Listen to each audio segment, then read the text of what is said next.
गाजियाबाद के wave city में किसानों का धरना 17 तारीख से लगातार जारी है, जबकि 2014 से अपनी लड़ाई लड़ते आ रहे हैं, लेकिन प्रशासन और वेव सिटी इनकी बातों को सुनने के लिए आखिर तैयार क्यों नहीं है। इसी को लेकर के धरना प्रदर्शन कर रहे किसानों के साथ इस वक्त हम मौजूद हैं और जिस तरह से यहाँ प्रशासनिक अधिकारी और जीडीए के अधिकारी और वेव सिटी के जो अधिकारी हैं वो यहाँ पहुंचे हैं। उन्होंने अपनी बात रखने की कोशिश की, लेकिन किसानों ने उनकी बात क्यों नहीं मानी। आखिर कितना प्रताड़ित हैं किसान, इसी को लेकर के किसानों से ही जानेंगे कि किसानों की आखिर मांगे जो हैं वो पूरी क्यों नहीं हो पा रही हैं। सबसे पहले मैं आपका नाम जानना चाहूँगा और आज जो यहाँ पर देखने के लिए मिला है कि आप धरने से पीछे हटने वाले नहीं हैं, आखिर ऐसा क्यों?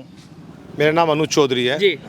धरने से पीछे हम इसलिए हटने वाले नहीं हैं कि 2014 में हमारा एक समझौता हुआ था जीडीए के माध्यम से, जीडीए कलम के नीचे वेव सिटी से 8% किसानों को प्लॉट देने थे, भूमिहीनों को देने थे, जो गरीब जिनके पास मकान नहीं उन्हें मकान देने थे, गांवों का सौंदर्यीकरण करना था, काफ़ी काम थे।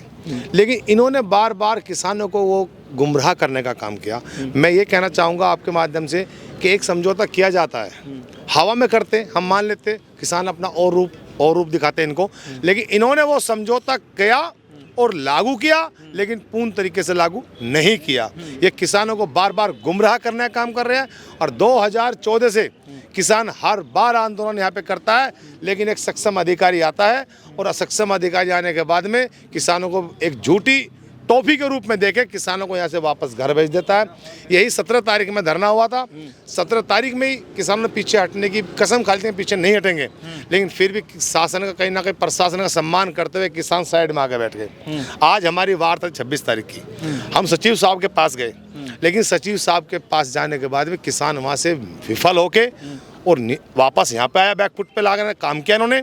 अब उनका आपकी वार्ता करी डीएम से होगी, जो अभी आपने देखा होगा वेव सिटी के यहाँ पे वकील भी बीच में आके बैठे, जो राम कथा यहाँ सुना रहे थे, इसी राम कथा को हम सचिव साहब के सामने 1 घंटे सुन के आए हैं। कोई भी किसानों के हित की बात इन्होंने नहीं की है।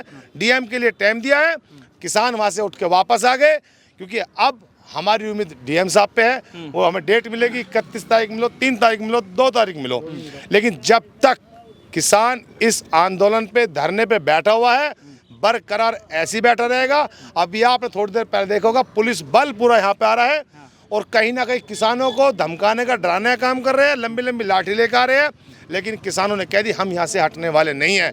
हम मर तो जाएंगे, हम जेल चले जाएंगे, लेकिन बार बार गुमराह नहीं होंगे। यहाँ से हम जब हटेंगे जब किसानों को इंसाफ लौटूंगा आपके पास में। मैं आपका नाम जानना चाहता हूँ और जिस धरने को लेकर के प्रशासनिक अधिकारी जीडीए प्रशासन बीच में पहुंचा है आपके, उन्होंने अपनी बात रखने की कोशिश की है, लेकिन किसानों ने बातें नहीं मानी है। आखिर क्यों नहीं मानी है और कब तक जो है आपकी बातें मानी जाए या आप इनकी बातें माने जाए, ऐसा कब तक चलता रहेगा?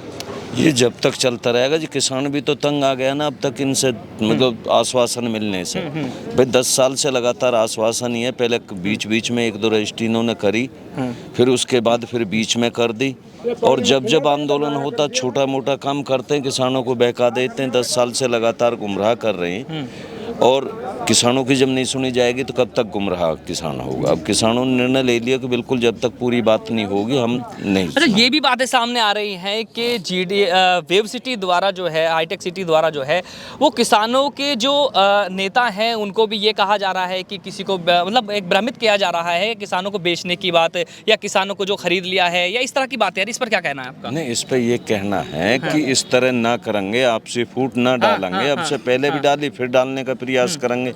ये अपना काम करेंगे, किसान अपना काम करेगा। जो अब तक इन्होंने बहकाए हैं, अब बहकावे में किसान नहीं आएगा। एक चीज मैं और बीच में कह दूं कि अगर इन्हें कानून की इतनी परवाह है तो सन सिटी का डीपीआर नहीं है, डीपीआर पे स्टे है। वहाँ खुद उस टाइम मतलब 4 अधिकारी जीडीए के उस पर लिख के दे चुके हैं हाई कोर्ट में, ये दे चुके हैं कि इसका डीपीआर निरस्त हो चुका। एनसीआर बोर्ड से इन्हें कोई नहीं वो नहीं। उसके बाद वहाँ काम चल रहा, कानून के दायरे में आवे तो ये जाकर काम बंद करवा दें। अगर हम जाते हैं तो ये हमारी सुनते नहीं। तो जहाँ तक बात आती है कानून की, तो कानून ये किसान पे ही लागू होता, इन पे कोई कानून लागू नहीं होता। 2014 का जो समझौता वो उस टाइम पे सक्षम अधिकारियों के बीच में बैठ के हुआ, जो आज तक लागू नहीं हो रहा, जिसके लिए आज भी लड़ना पड़ रहा। और हम ये कैसे विश्वास कर लें कि इसके लिए बिना लड़ाई के हमें मिल जाएगा। मैं लौटूंगा आपके बाद। मैं आपका परिचय जानना चाहूँगा।